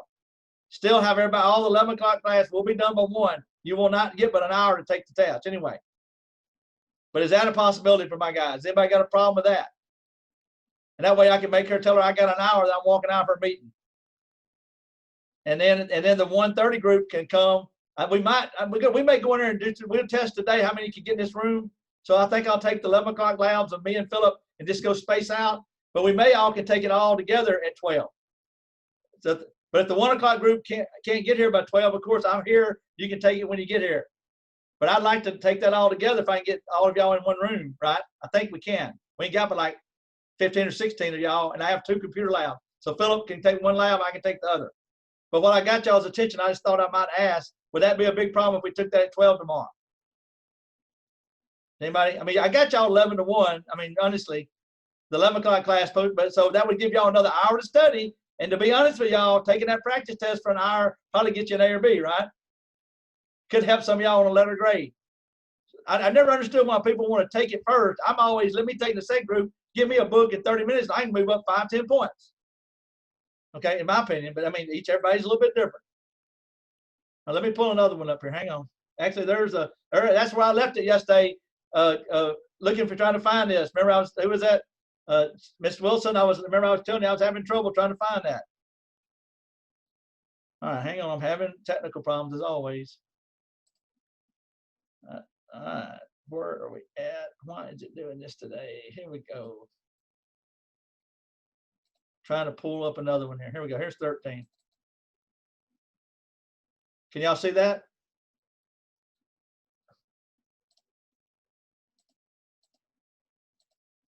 Can y'all see that? Is it sharing with y'all? It's not sharing? Hang on, let me get it figured out. Forgot to turn that darn recorder back on. Dadgummit. I think I lost some of that one, y'all guys. I think I may have lost a little bit of that. Okay, hang on. I'm not getting it to do what I need it to do.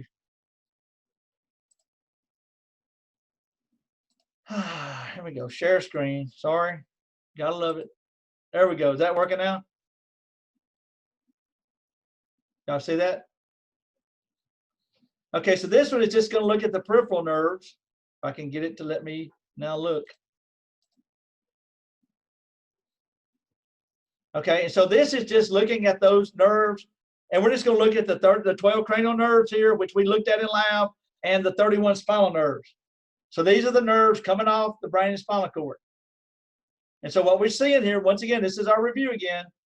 Sensory nerves bringing in eye, skin, muscle receptors, all come in the spinal cord. Visceral, all the internal organs send information in. It goes up for the brain for processing, all the spinal cord. And then somatic nerves come out. That's conscious control, right? Afferents coming in, efferent going out. And then the sympathetic and parasympathetic, sympathetic fight up all the organs needed to watch stay alive for the next few minutes. They slow down housekeeping. Parasympathetic speed up housekeeping and slow down the fight or flight organs. So everybody keep that in mind. Got a little bit of crazy going on there, right? Now, these nerves bundle together, and most of them are mixed. So most peripheral nerves have both motor and sensory involved. So they have both sensory, bringing information in, and motor bringing information out. So most nerves are mixed, but some are only sensory. We've already said the spinal cord has these motor neurons coming in the what? Coming out the anterior root, and sensory coming out the posterior. So sensory, posterior, right? Sensory comes in back here. Motor neurons come out the front. We've already seen that. Then here are the layers. Here's what a nerve looks like. Remember that these are hundreds of axons, right? Surrounding, and there, each of those are individual axons, bundles of cells, right? And here's that connective tissue around it. Okay, and here are the cranial nerves. And this is one of those things that everybody learns in medical school. I used to make everybody write down the 12 cranial nerves, but I don't do that anymore. Now, there's going to be some multiple choice. You're going to have to know some of what they do, but you're not going to have to list them all. Okay, and we'll go through them and look at them here. 3 of these are big time sensory, and I like doing them in order. She doesn't. I'll go with her because it's in the PowerPoint. But number 1 is olfactory, and that is smell, that we will see in lab today, right? The olfactory bulb, or we saw on Thursday in my class, Philip's looking at today. Number 2 is optic, that go the eyes for vision. And number 8 is vestibulocochlear. Now, how many of you have ever heard of cochlear implants, right? That's hearing. So this is hearing and equilibrium. Now, in A&P 2, the first chapter, I believe, is senses, and we're going to talk about the sensation of hearing and equilibrium. I met a guy last summer at an A&P conference who was taking an antibiotic that has to be done by IV, intravenous, and come to find out after he did a lot of suing, this doctor was being paid by a drug company to test it. But basically, you're supposed to take this for like 3 days and never take it again for another month, and this doctor kept him on it for a month on IV, and it fried all of his sensation of equilibrium. We have structures called saccule and vesicles in the ear that do basic body orientations, you know, up and down, left and right. And it also fried his semicircular canal, so he cannot feel sensation of motion. And so he was completely handicapped for like 4 or 5 years. And then he learned to live without this. And he always touches something so he can feel the table. He said the craziest thing in the world is floating in the swimming pool. He has no concept of up or down, left or right, or anything. This summer, he got the John Hopkins Medical School. He's a pretty big time teacher, and he was the second person to get these cochlear implants. So he now, not cochlear, vestibular implants. So he now has synthetic receptors for the sensation of motion and basic body orientation. Like you woke up in bed and you knew you were laying flat because your ears are telling you that. Long story short, and Miss Nickens will show you that next month. But very cool. This is where it comes in. So cranial nerve 8 brings that in. I love her tables. We use them in our lab book. Look, a lot of detail, origin, function, but mainly I want you to know function. Okay. Then these next 5 move the eye. So on a multiple choice, if it ain't one of the senses, which are very clear, and you're not sure, you usually would be wise to guess it moves the eye. Okay. Because eye movement is oculomotor, trochlear, abducens, accessory, and hypoglossal. All of these are associated with moving the eye and moving the head, moving for vision. Okay, and we'll look at these real quick, and then we'll stop a little early. Look at that. Ocular motor nerve, moving the eyeball, opening the eye, constricting the pupil, changing the lid shape. Trochlear, move the eye, medially and inferior. Abducens, move the eye. The lateral rectus muscle, it names for the fact that this muscle adducts the gaze when turning the eye laterally. So lateral would be like this, eyes doing this, and the other was this. So we got 3 of these guys right here doing nothing but moving the eye. And then accessory and hypoglossal move the head for other things, like for example, accessory, look at that, muscles of speech, the head and shoulder for speech, and then the hypoglossal, the tongue, move the tongue and plays a role in taste. So hypoglossal moves the tongue, accessory moves the head and neck, and 3 of them that move the eye exclusively. But these move body parts of the face, neck, and tongue. Okay, and then the next 5 are mixed or motor or sensory only, and these are nerves that bring information in. Trigeminal, look at that one, brings feelings of sensation from the look at that, no function here and motor function except the mandible, but face, everywhere you see the white area, the blue is, here come back in, there comes Mr. Anyway, ophthalmic, look there, scalp, forehead, around the eye, nose, all those sensations for sensory. Maxilla, top of the jaw, right here, all the part, yellow or white, whatever that is that one. Okay, and then the mandibular nerve is the green. So all 3 of those are coming off that trigeminal. And then look at this facial. I think that's the next slide. These are just sensations off the face. Look at this. I thought I had it. Oh, now it's not won't let me turn the pages. Okay, so facial is all the sensation right in here. Facial nerve move these muscles, and sensory up in here. So nasal cavity, top of the mouth, tongue. Facial is motor, glossopharyngeal is mixed. So look, sensory and motor function. Glossopharyngeal, look at that, chemoreceptors in the tone. Pretty cool there. And then movement of some of the glands. So facial is all motor. Now it's going to work. And here is the last group here of these mixed ones here. Remember, this is my big one here. Look, the vagus nerve, number 10. Look, it goes down to all internal organs. Look. So that is the parasympathetic neurotransmitter. I mean, nerve, not neurotransmitter, that releases acetylcholine on all these organs. And it is the parasympathetic nervous system. So somatic, parasympathetic, and motor, it does play a role in speech also, and swallowing. But its main function is detecting what's going on down here and firing that up, right? The vagus nerve is the autonomic nervous system, ANS. And that is right here, should be more detailed, but this is the parasympathetic neurotransmitter. This is the parasympathetic nerve that goes to all the internal gut. We're finna stop. Here's a cool picture showing all of them again in the little groups. And that's a pretty quick run through them. This is one of those holy grails, right, that we talk about in medical school or nursing school, these 12 cranial nerves. There's a disorder of one of them. Here's another one. Bell's palsy is a virus or a tumor trauma that causes a paralysis of the face. And I'm going to stop right here too. I'm going to tell a story and stop. But when I came to work here 29 years ago, Miss Joanne Reed was the head, the division director of business. And I'm the division director of science. But her office was right by the photocopier, and it was right across the building next to mine. And she took me under her as my mentor. And she actually got me to invest in the deferred comp. And I have a lot of money in deferred comp today. So I've got a little bit of nest egg in addition to my retirement. And I thank her for that. But about my 10th year, we were having summer school just like this. And the boss called me over. Me and my boss, I was teaching biology and he was teaching A&P. And we got called to the principal's office, and like on a day like today, like emergency, come to the president's office, the dean's office right now. So we drop what we're doing, go over there, and Miss Reed is sitting in the chair looking like this. And back then, nurses went on campus in the summer. They didn't have any programs in the summer, and we were the only science people on campus. And our boss asked me and my boss, what do y'all think's wrong with Miss Reed?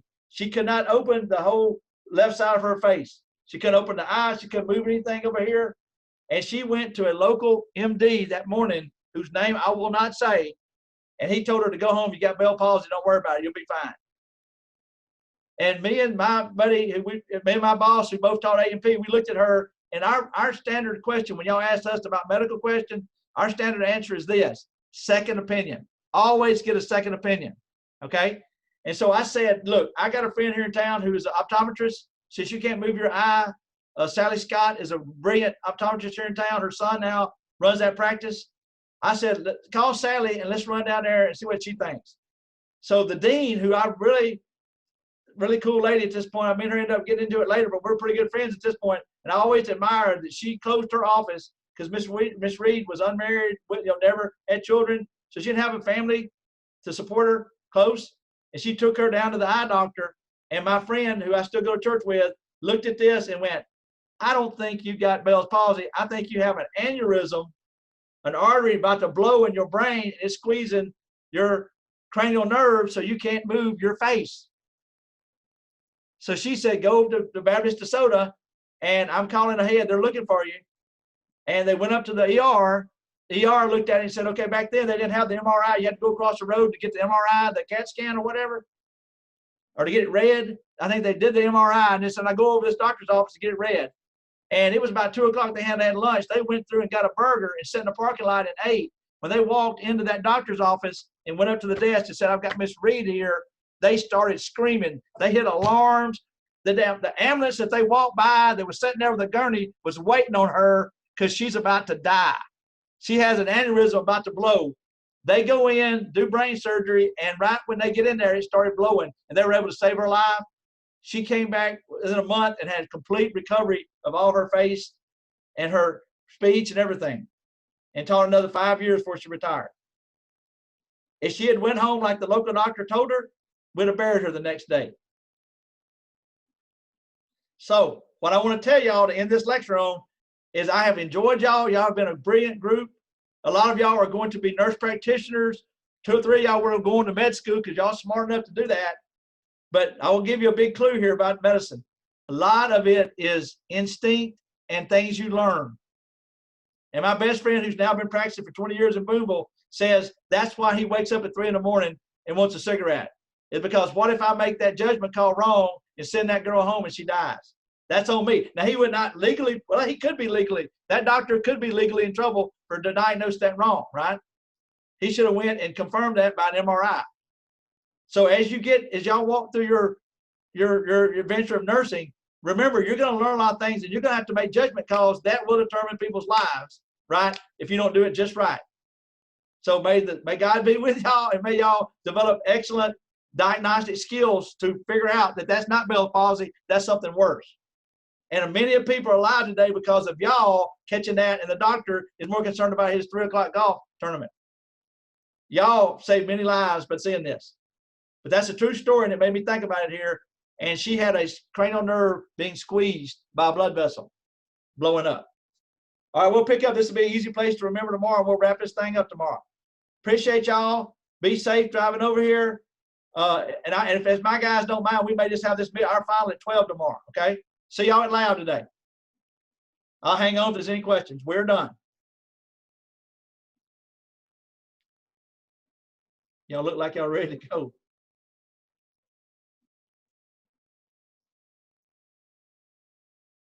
All right. Any questions here before we go? All right, Cheney, you drive safe? Everybody good? Logan, everybody good? All right, I'm going to close it down. I can figure out how to do it now. Having one of those senior moments.